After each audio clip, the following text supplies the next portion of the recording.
Why, you may ask, could anyone have objected to this text, which captures so beautifully the spirit of the Jewish people in exile? Recall the political situation of northern Italy during the early 1840s. The entire northeastern portion of the peninsula, including Milan and Venice, was ruled from Vienna.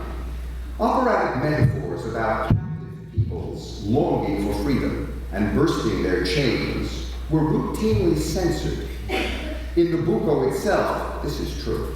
We have known since the publication of the critical edition in 1988 that the final chorus, Imezzo Yehovah, originally had in part a different text that went, "Often we've turned to you, bowed down with weeping. You have burst our shackles when we have faith." And this is the way it actually went, as Verdi wrote it.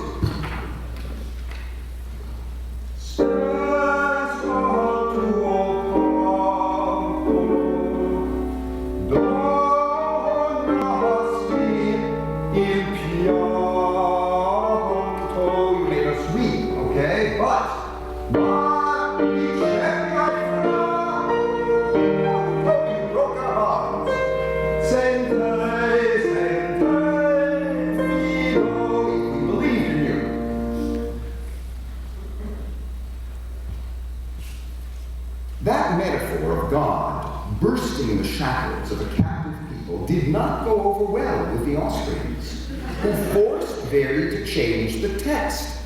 It became instead, "Tu spandium iride, tutto ridente, tu vibri il fulmine, non più non è." You bid the rainbow shine, then all is smiling. You send your thunderbolt, man is no more. The only trouble is that the music for tutto e ridente, everything is smiling, is about as unsmiling as any music Verdi ever wrote. Here's the rainbow. Whoops. Paper fell out of the strap. Okay.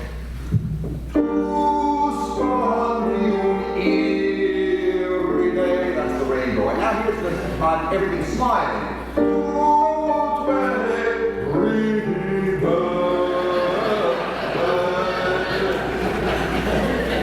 Was this the way for the composer and his librettist to signal their displeasure with the censorship?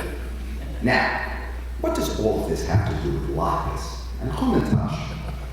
Well, we've already seen that Hamantaschen were associated in the minds of Verdi and his librettist with beautiful thoughts and memories of the promised land.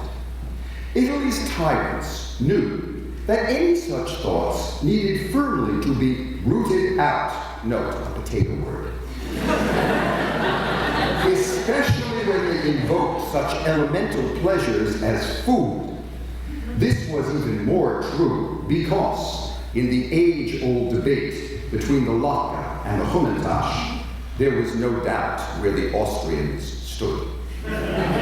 No Mediterranean diet need apply.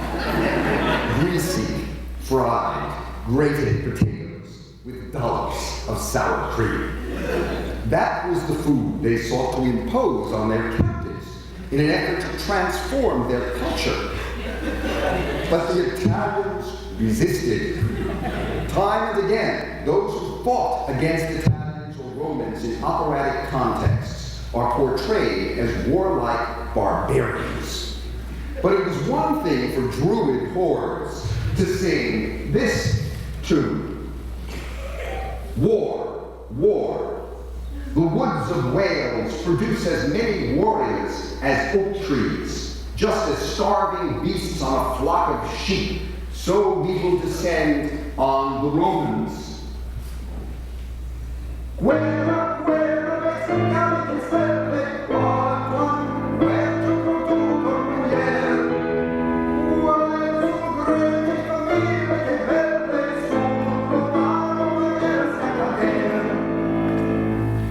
It was quite another for them to sing this music by Vincenzo Bellini to the original text by Felice Romani, censored by the Austrians, and here presented in my English translation. Please join me.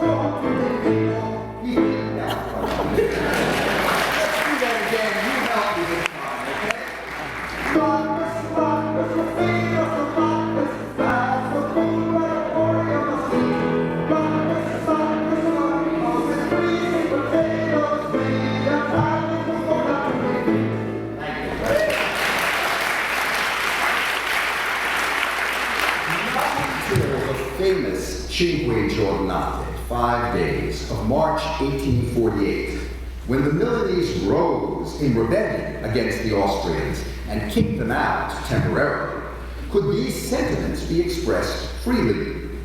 Even then, pieces often came with multiple texts. Official ones announced the events of the day in ringing patriotic tones, as in this national hymn to a melody by Rossini. Italians, your servitude is over. God calls us to save our country. Long live Italy. The proud Germans must return to the other side of the Alps.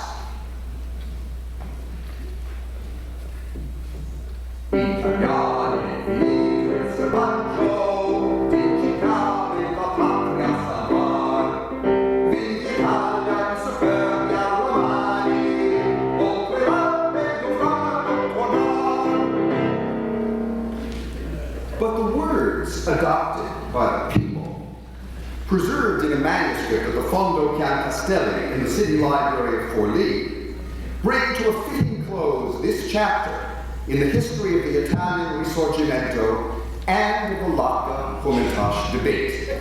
Please join me in singing my English translation.